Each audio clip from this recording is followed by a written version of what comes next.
It's 2026, and if you thought 2025 was crazy, then it looks like we're going to war, folks. World War III just dropped, America, and we started it.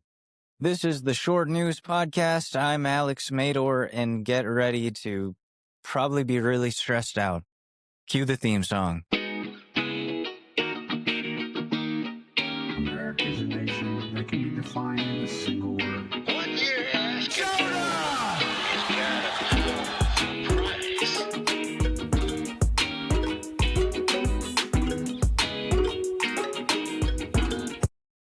Well, it's been a crazy week, hasn't it?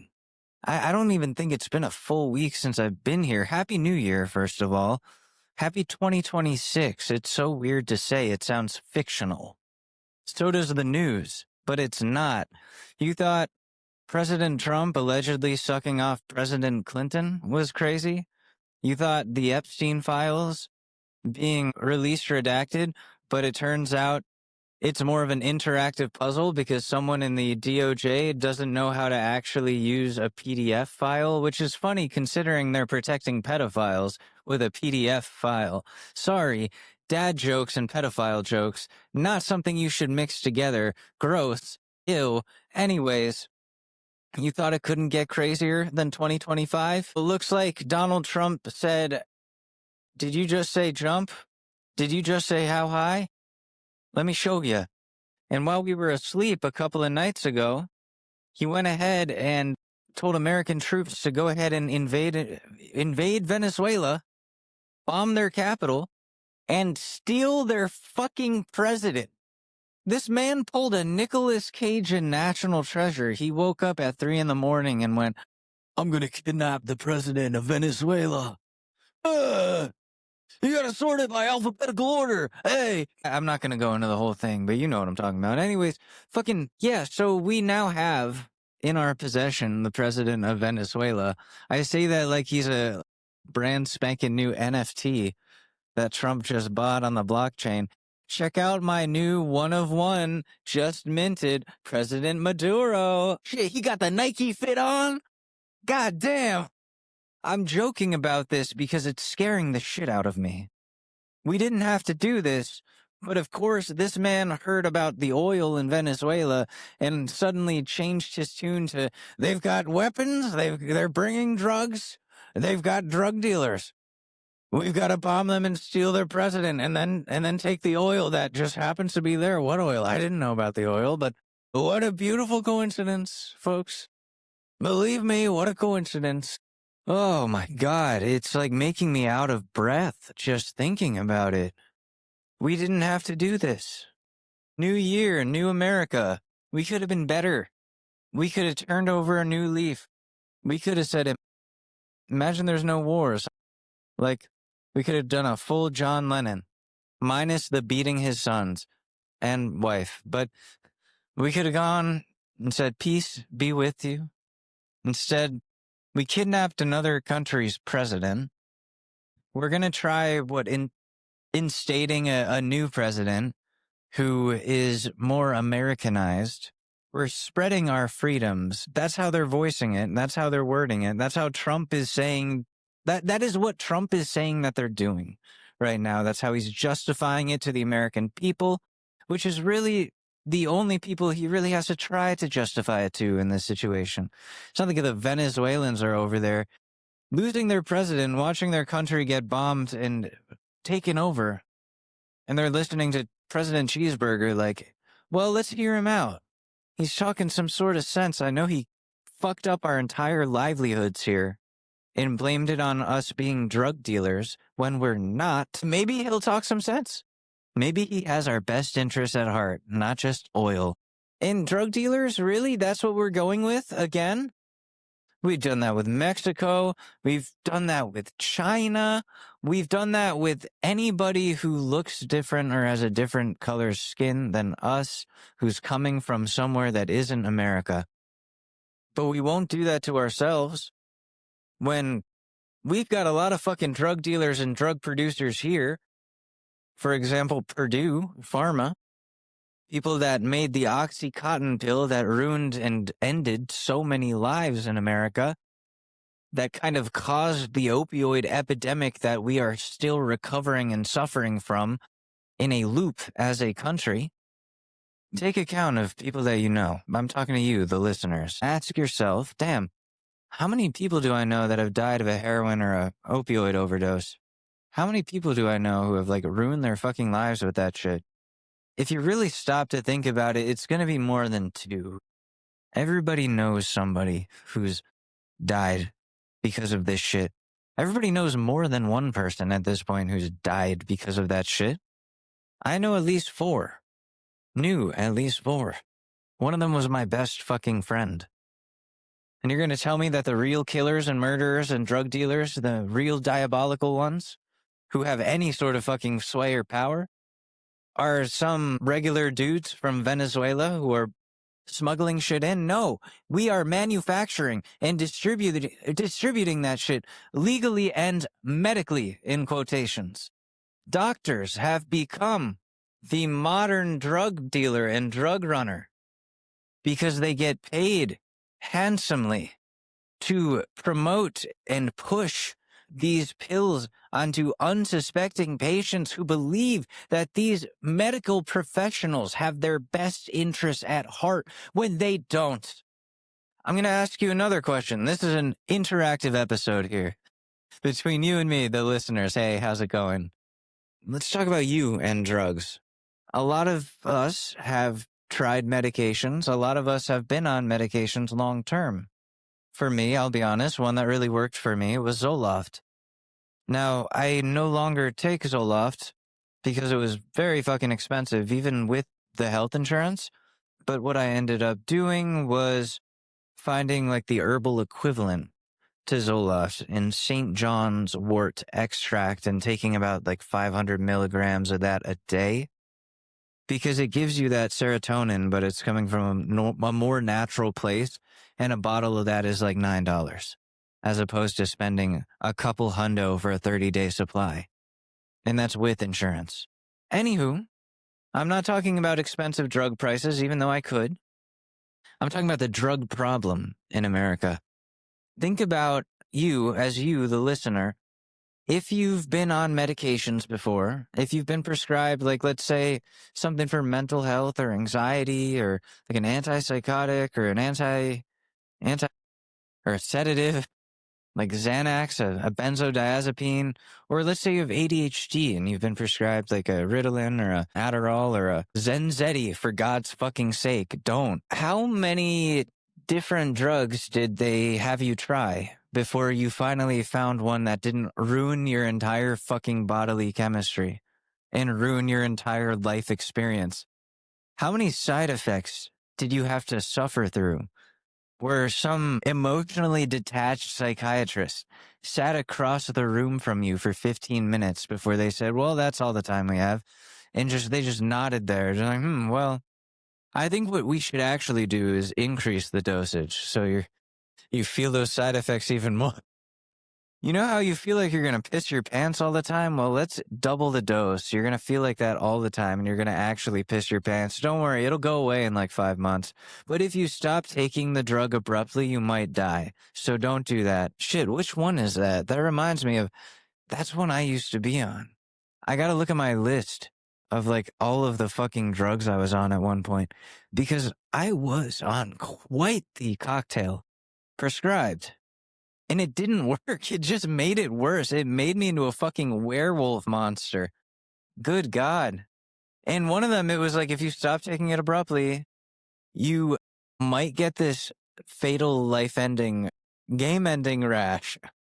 And you have to go to the hospital immediately. And I'm like, damn, is this drug giving me a dormant rabies? What's going on here?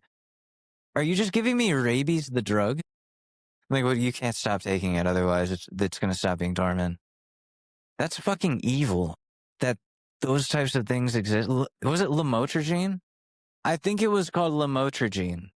Don't fucking take lamotrigine. There are so many other pills you could be on. Fuck, my point is, think about how many different drugs you've just fucking suffered through and had to continue taking in order to hopefully feel right. The entire healthcare system is fucked up.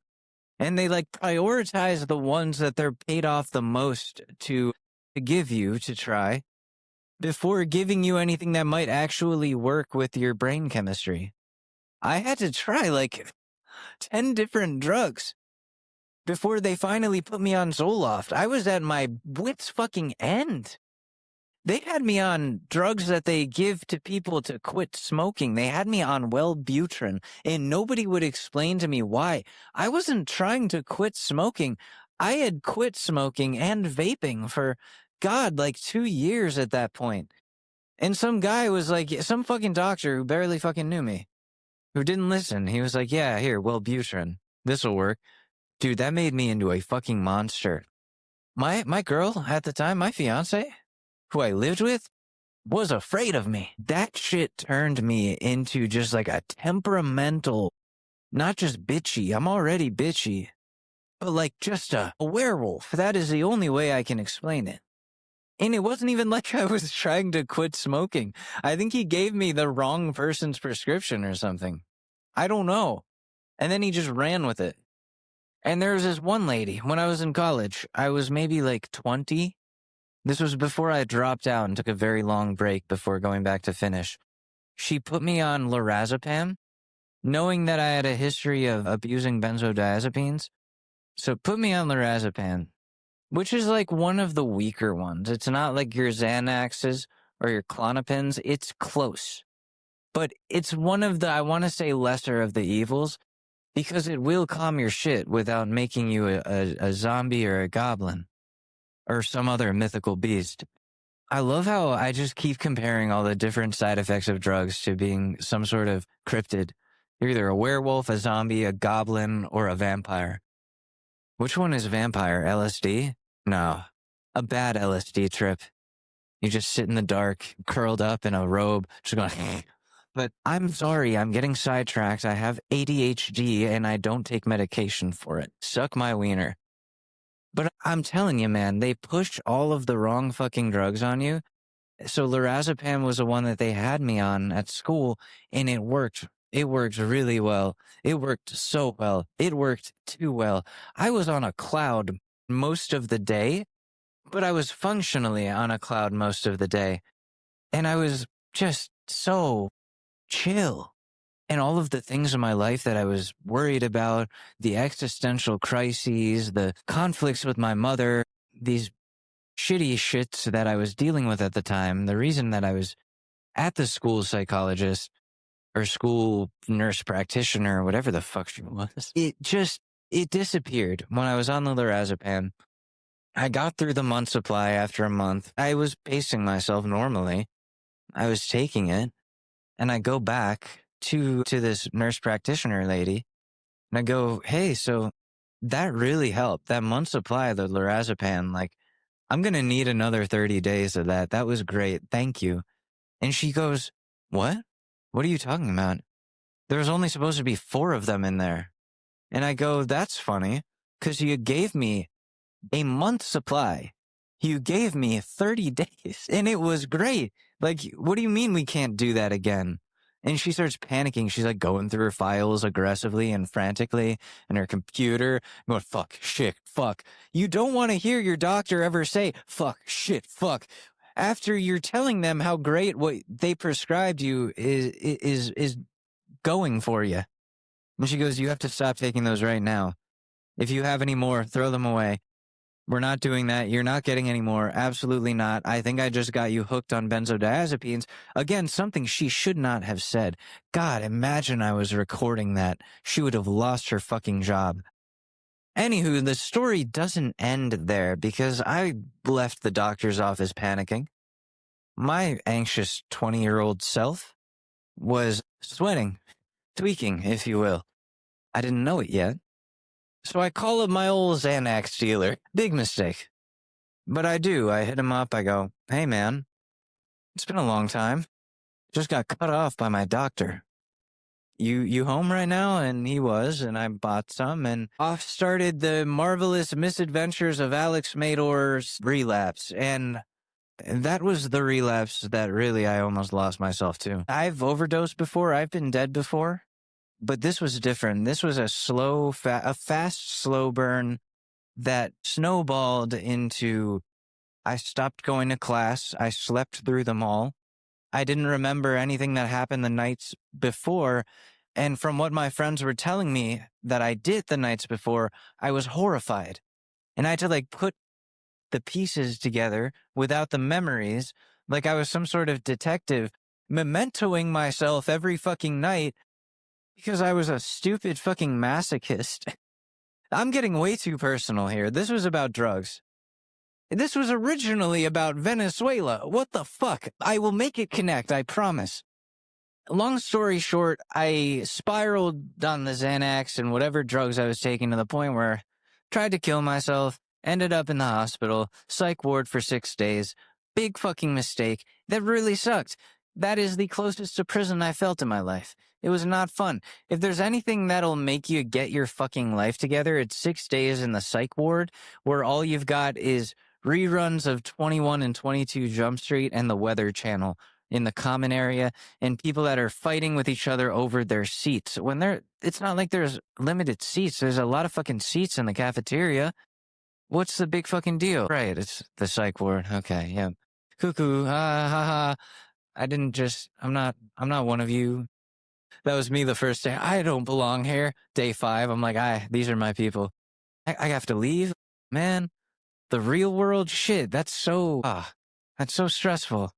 Can't I stay another day with the shitty frozen turkey and gravy that I was learning to like because I hadn't eaten a full meal like for months on the Xanax relapse prior to pulling up to the psych ward?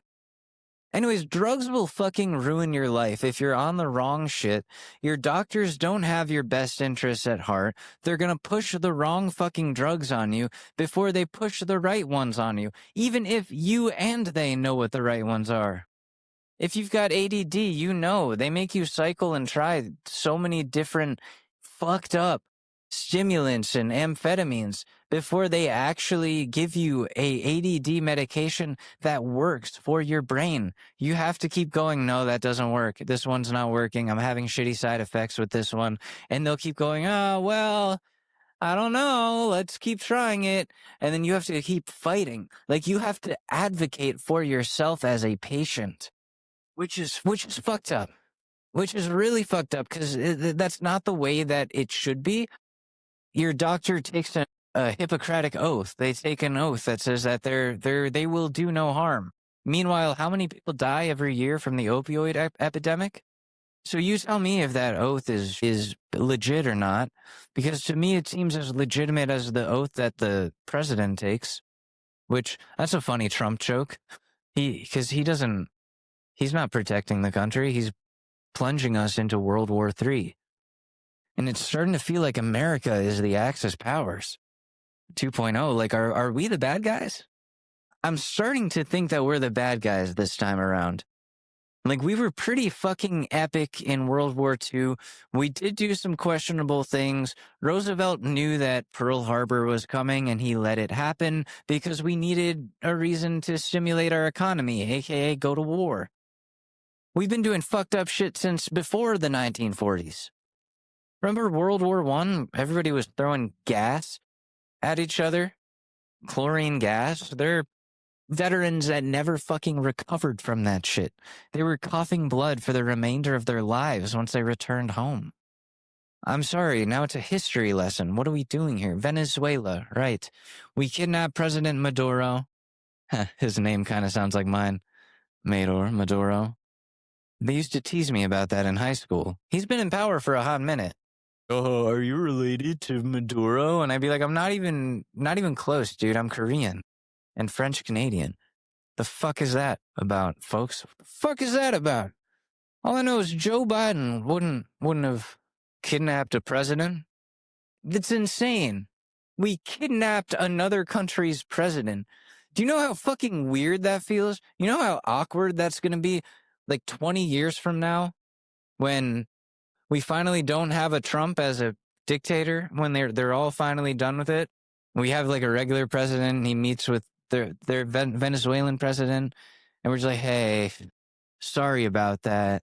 and we finally start paying reparations to someone, but it's Venezuela. Sorry about stealing your president and your whole country and all of your oil and all of your resources in saying that we were going to give you guys freedoms, but really we were just fucking everybody's lives up over there and putting you under our dictatorship and rule and oligarchy and whatever the fuck you want to call it. I really don't like Donald Trump. Am I saying, is this a hot button thing to say? Is this a hot take to have? I really don't like Donald Trump. I was so hopeful that he would just do nothing this whole time. Maybe talk some shit, make us anxious. But no, he's very much doing things this time around. And I would like to say, Mr. President, you can stop doing things. You can stop doing things anytime. Please. He floated the idea the other day of quitting, like just quitting mid-fucking presidential term. Just being like, I'm out, I'm bored of this. He's bored of it. And he wants to go back to becoming a television host. And listen, I'm all for it. Like, please. If you're going to do that, don't fucking tease us with this. Is this just you trying to, like, get the liberals to freak out? Like, please, Mr. President, yes, like, that's what you need to do. You're testing the waters here. Please go back to it. I will watch. I'll watch The Apprentice. I think the man should have a podcast. He's the perfect candidate for being a podcaster. Not being a president, being a podcaster. I would listen to him talk shit all day because he wouldn't be making laws. He wouldn't be controlling how we live our lives and threatening certain people and their livelihoods and their identities and their safety. He wouldn't be sending ICE on people just for looking different from you or me. He wouldn't be instilling fear in immigrants in a country that was founded on the backs of immigrants. It's the only reason the United States exists is because of immigration.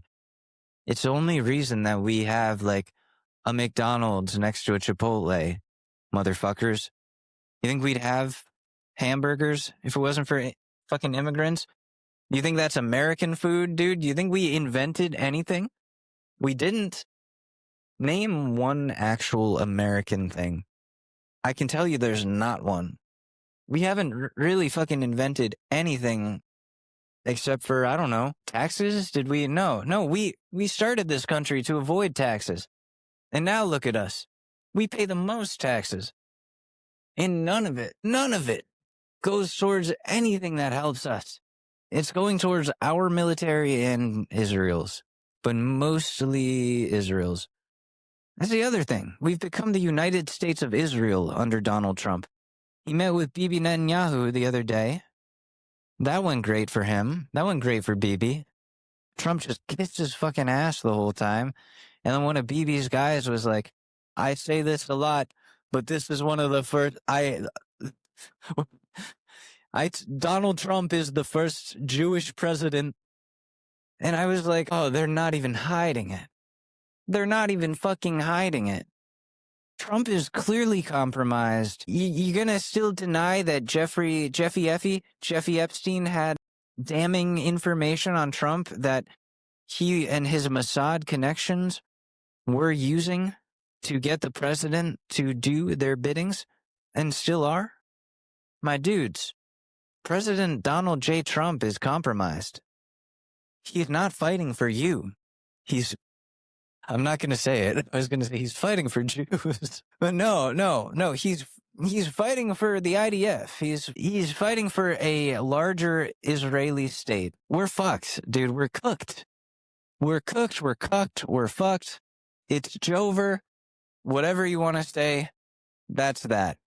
Am I panicking? Maybe. I don't know.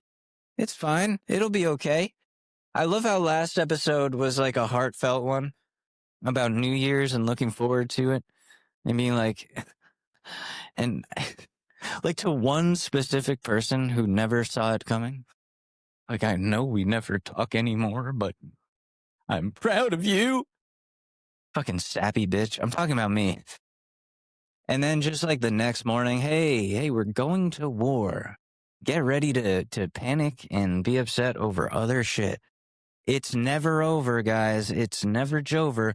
but America as we know it might be. Well, I gotta close it out here. I have to go and do some things and find out if having gone to a psych ward for 6 days excludes you from being drafted.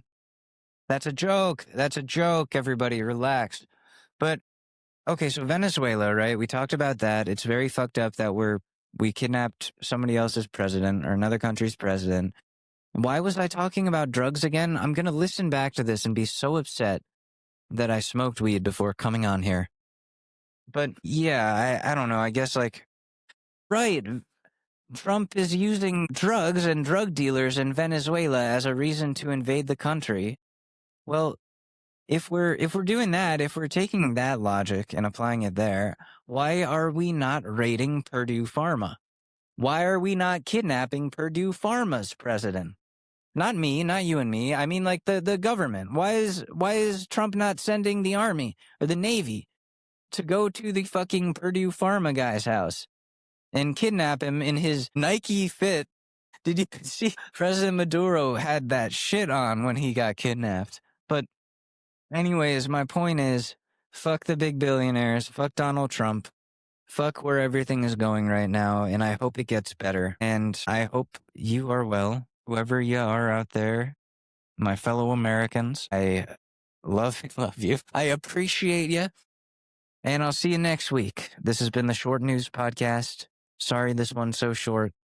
We'll be back. We'll be right back eventually, next week. Maybe sooner, if I'm feeling up to it. Bye.